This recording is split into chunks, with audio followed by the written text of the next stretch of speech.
You are standing in a parking lot, holding the keys to a $70,000 car you do not need, about to sign a loan you cannot feel yet.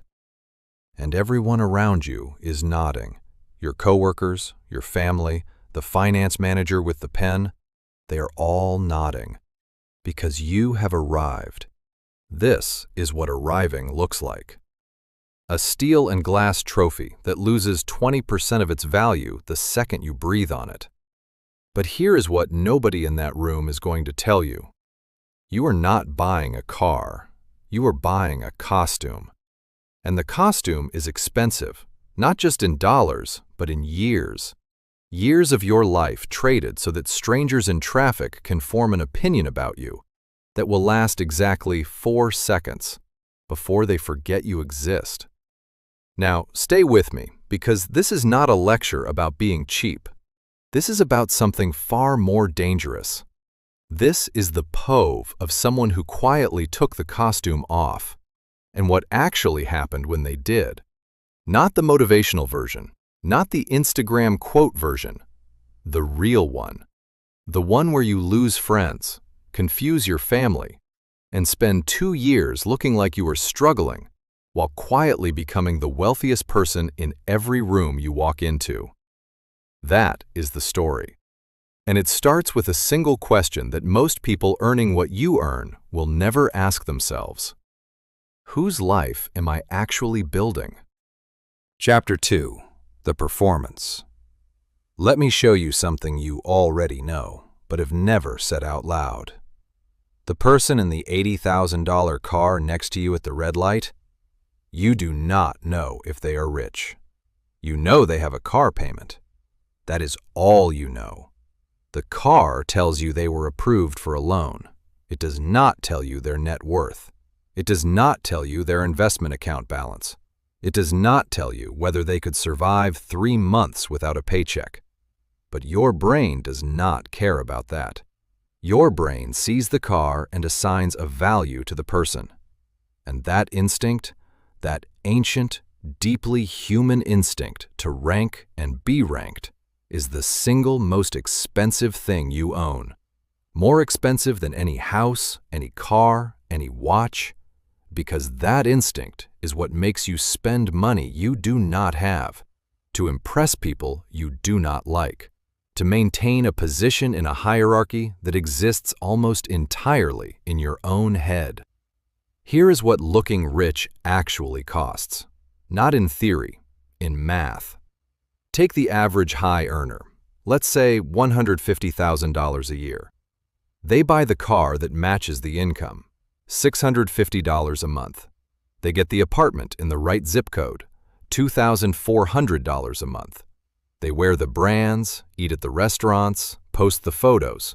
Another $1,500 a month in lifestyle spending that exists purely to be seen. That is $4,550 every month, $54,600 a year, spent not on living, but on being perceived as living well. Over 10 years, that is over $500,000 in after-tax money. Gone. Not invested, not compounding, not building anything. Spent on a costume.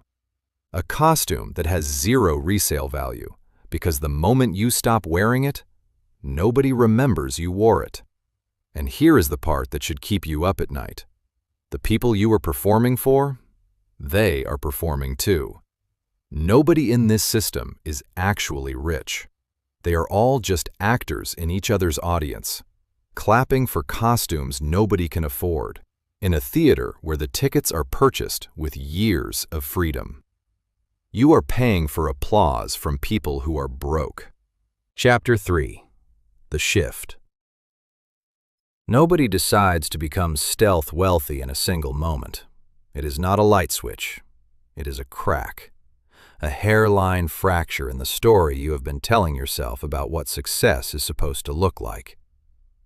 Maybe it happens when you are sitting at a stoplight in your financed car and you see someone drive by in a 10-year-old Honda, and you realize, with a certainty that hits you in the chest, that they might have more money than you. Not less, more. Because they did not buy the costume. Maybe it happens when a coworker who earns less than you retires early, and you cannot figure out how. Because the math does not work, unless the math was never about income. Unless the whole time the variable you were ignoring was the gap, the space between what you earn and what you spend. And that person had been quietly widening that gap for 15 years while you were busy narrowing yours with leather interiors and neighborhood associations. Or maybe, and this is the one nobody admits, maybe it happens when you are alone, at night, and the house is quiet, and you open your banking app and you stare at the numbers. And you realize you are one emergency away from panic despite earning more than both your parents combined. And the feeling that washes over you is not pride. It is shame. Quiet, heavy shame. Because you did everything you were told to do. You got the job, you got the income, you got the stuff, and somehow you are still trapped. That moment, that 2 a.m. moment, that is the shift.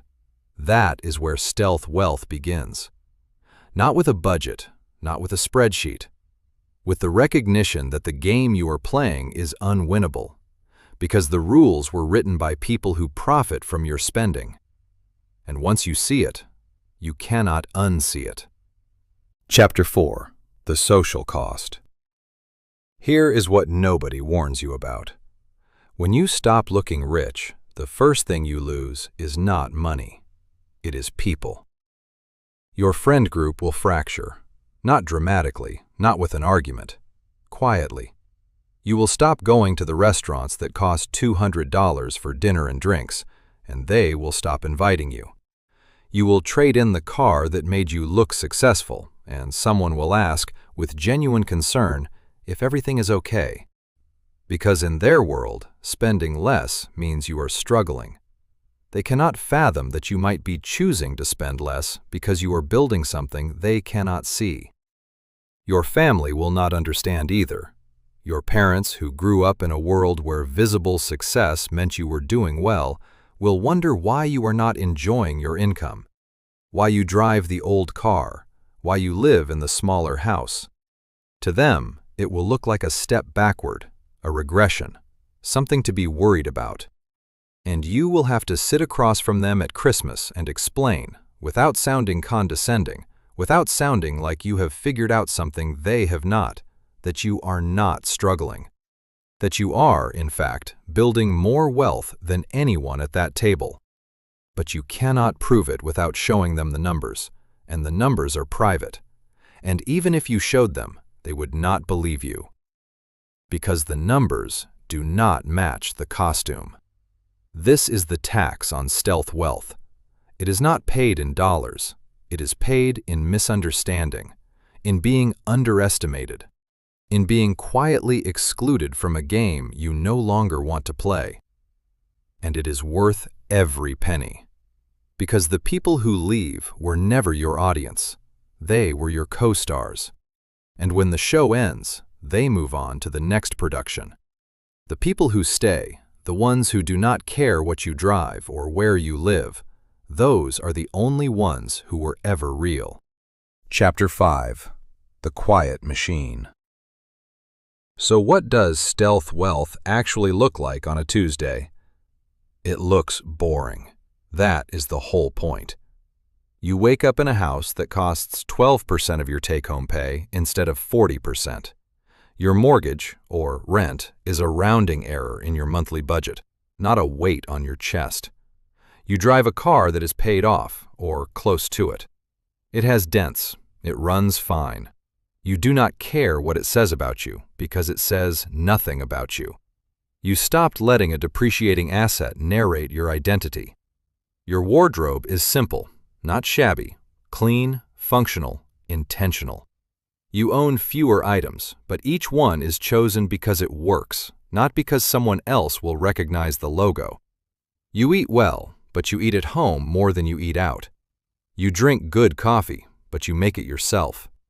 And none of this feels like sacrifice, because you have stopped measuring your life by what other people can see. But here is where it gets interesting. Because on that Tuesday, while your neighbors are at work paying for their costumes, something is happening in the background. Something quiet and relentless. Money is moving.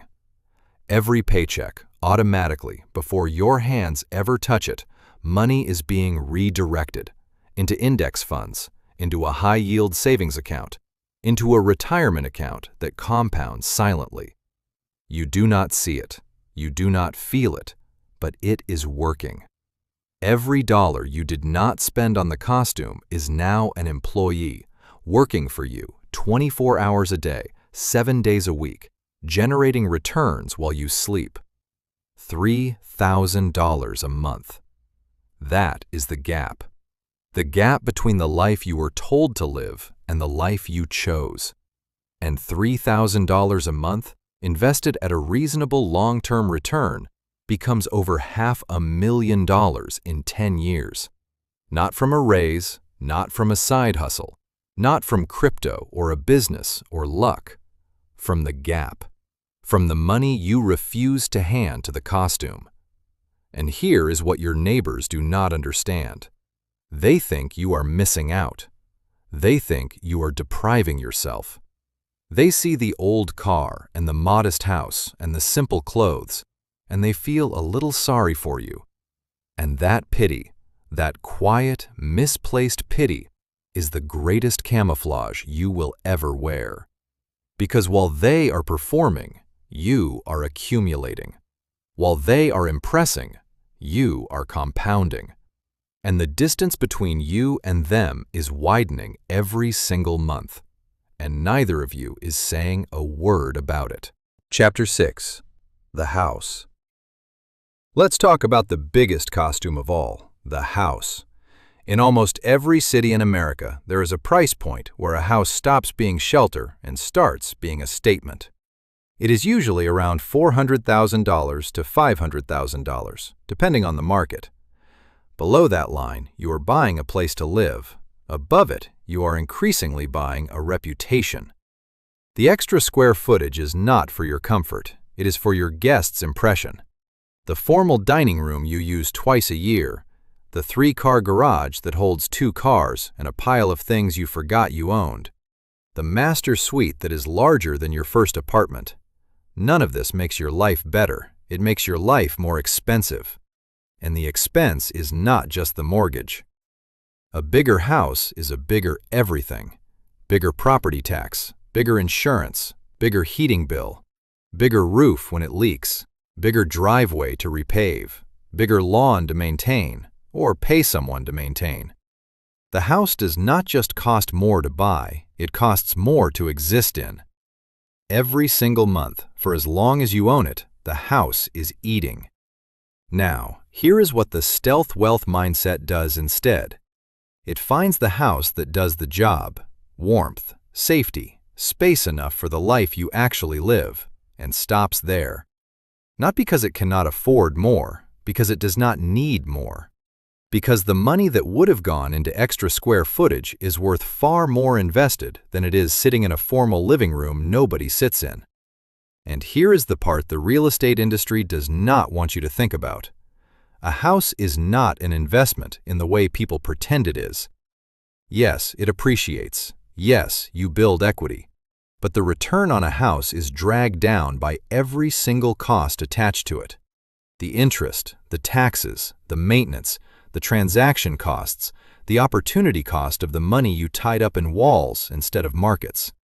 Over 30 years, a diversified investment portfolio will outperform a house by a wide margin. The house is shelter, the portfolio is wealth. And the stealth wealth mindset knows the difference. So you buy the house that holds your life warmly and safely, and you pour the rest into the machine. Chapter 7. The Car. This will be the shortest chapter because the math is the most obvious. A car is the worst status purchase a human being can make. It is a depreciating asset, meaning it loses value every single day you own it, that you finance with borrowed money, pay interest on, insure comprehensively, fuel, maintain, and park in a structure that also costs you money. And the only reason most people buy a nice car is so that other people, for a fraction of a second, might think they are successful. Let me put two people side by side. Person A buys a $50,000 car, financed over 5 years at 6%. Total cost after interest, insurance, and maintenance, roughly $65,000 over the life of the loan. At the end of 5 years, the car is worth $20,000. Net loss, $45,000. Person B buys a $12,000 used car, paid in cash. Total cost including maintenance over 5 years, roughly $18,000. At the end of 5 years, the car is worth $5,000. Net loss, $13,000. The difference? $32,000. Now, take that $32,000 and invest it. Over 20 years at a reasonable return, it becomes over $100,000. From one car decision. One. The stealth wealth mindset does not see a car as a reflection of self-worth. It sees a car as a tool that moves you from point A to point B, and it asks one question: what is the cheapest, reliable way to accomplish that? Because every dollar above that baseline is a dollar stolen from your future self to impress a stranger at a stoplight who will forget you in 4 seconds. You do not need a nice car. You need a running car. The difference is the cost of a retirement. Chapter 8. The Wardrobe. There is a reason billionaires wear the same thing every day, and it is not because they cannot afford variety. It is because they have evolved past the need to communicate identity through fabric. Mark Zuckerberg, same gray t-shirt, same dark jeans. Warren Buffett, same suit, same glasses, same house he bought in 1958. These are not eccentricities. These are signals. The signal is, I am so secure in my position that I no longer need your perception to validate my existence. Now, contrast that with the person who spends $300 on a hoodie because of the logo, $1,200 on sneakers, $2,000 on a handbag. Every one of those purchases is a receipt for insecurity. You are not buying quality. You are buying recognition. You are paying a premium, sometimes a 1,000% premium, for a tiny embroidered symbol that says, I can afford this. And the cruel irony is that the people you are trying to signal to are also broke, also financing their own costumes, and also too worried about their own performance to deeply register yours. The stealth wealth wardrobe is the opposite. It is invisible by design. High quality, yes, because quality lasts and reduces cost per wear. But invisible. No logos, no trends, no seasonal rotation dictated by people who profit from your dissatisfaction. Just clean, well-fitted, neutral pieces that do their job and say nothing. And here is the quiet truth. The actually wealthy can spot a costume from a mile away. They can smell the financing behind a designer label. They know that real money does not advertise. It does not need to. So when you walk into a room in simple, clean, logo-free clothing, the people who understand wealth do not think less of you. They think more of you. Because they know. And the people who think less of you, they are not in the club you want to be in anyway. Chapter 9. The Social Circle. When you adopt stealth wealth, your relationships change. Not because you change, because the filter changes. You stop being able to tolerate certain conversations. You stop wanting to talk about what people bought. You stop wanting to hear about the lease deals, the upgrades, the renovations, the vacations that required a credit card. Not out of judgment, out of exhaustion. Because you have seen the other side of those purchases, and the other side is a cage. And you cannot sit in a room full of people comparing cages and feel at home. What happens is gradual. You start seeking out different people. People who talk about ideas, not acquisitions. People who are building, not displaying. People who measure success in freedom, not square footage. And you find them, usually other stealth wealth operators, quietly living below their means, quietly compounding, quietly free. And these friendships are different. They are deeper, because they are not transactional. Nobody is trying to impress anyone. Nobody is keeping score. You can sit in a modest living room, drink grocery store coffee, and have a conversation about business, philosophy, family, the future, without a single status signal being exchanged. That is what real connection feels like when the costume comes off. The social cost you paid earlier, the friends who drifted away, the family who did not understand, that cost is repaid here, not by the same people, by better ones, by people who found you because you finally stopped performing and started being real. Chapter 10. The Math. Let's make this undeniable. No opinions, no philosophy, just numbers. Two people, same income, $150,000 a year, same take-home, roughly $8,500 a month. Same city, same starting point, zero net worth. Person A lives the expected life, $2,800 a month housing, $650 a month car payment, $1,200 a month lifestyle and dining, $400 a month on clothes and subscriptions. Total fixed lifestyle spending, $5,050. Remaining for savings and investing, $3,450. Person B lives the stealth wealth life, $1,200 a month housing, $0 car payment, paid off used car, $500 a month lifestyle and dining, $150 a month on clothes. Total fixed lifestyle spending, $1,850. Remaining for savings and investing, $6,650. The difference? $3,200 a month. That is the costume tax. That is what looking rich costs person A every single month. Now, invest both at a conservative 7% annual return over 20 years. Person A invests $3,450 a month. After 20 years, approximately $1.79 million. Person B invests $6,650 a month. After 20 years, approximately $3.45 million. The difference? $1.66 million. Same income, same city, same starting point. 20 years. $1.66 million. Gone. Not because person A earned less, because person A spent it on being perceived as successful. That is not a budget. That is a life. That is the difference between retiring at 50 and retiring at 65. The difference between passing wealth to your children and passing debt to your children. The difference between walking into work one day and saying, "I quit," and walking into work every day until your body says, "I can't." The math does not care about your feelings. It does not care about what your coworkers think of your car. It does not care about the Instagram photo.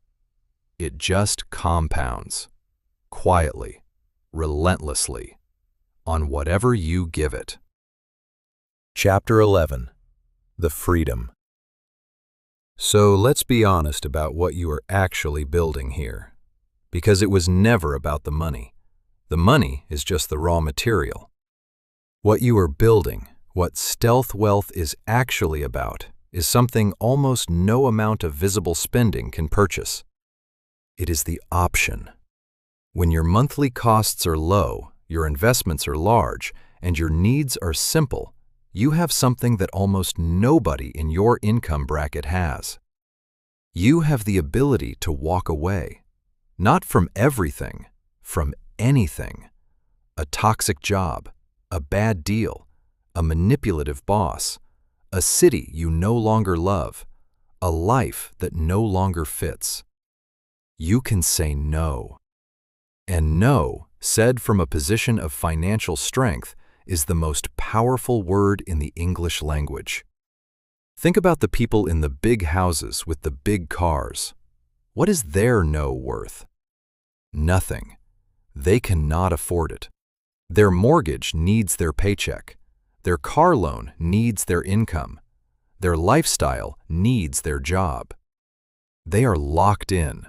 High income, zero freedom. The most expensive cage you can build because you built it yourself and you call it success.